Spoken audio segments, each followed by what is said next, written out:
Hi, I'm James Santa. I'm the managing editor at Banker and Tradesman. I'm here at the Somerville Armory with Burhan Azeem. And you're Vice Mayor of Cambridge currently, co-founder of Abundant Housing, and now you're running for State Senate. Yeah, exactly.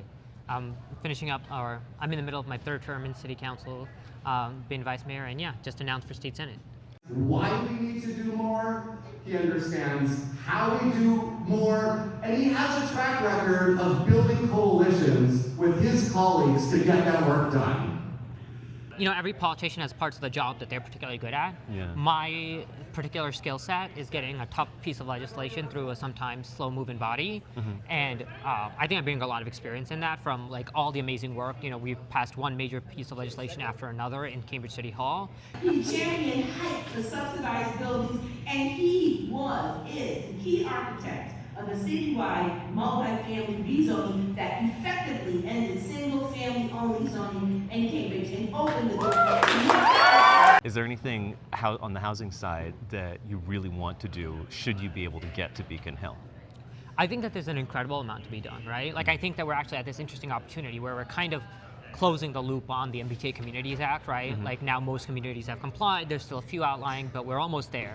And I think the question is, what's next? And Burhan is one of the few folks that I can have a conversation about just sort of how grand and how big some of the ideas are that we really need to tackle.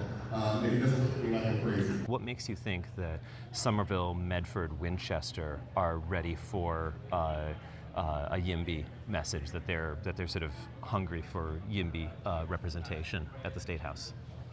Every survey you do in every community across the Commonwealth, but especially in these cities, the number one issue by far is housing, right?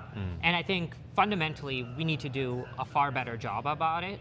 And I think that it's not just YIMBYism. It's like, I think whatever your answers are, people are hungry for that problem and that solution. And I will say, like, you know, there's been Somerville YIMBY, there's been Housing Medford, there's been a lot of work that's being done for a long, long time. And we don't generally have open races like this in the Massachusetts legislature. And so it's an opportunity in a district that has a very strong pro-housing base between the many communities, in particular Somerville and Cambridge in this district, as well as Medford, to get someone elected to office who understands and is ready from day one to lead on pro-housing reforms in Massachusetts.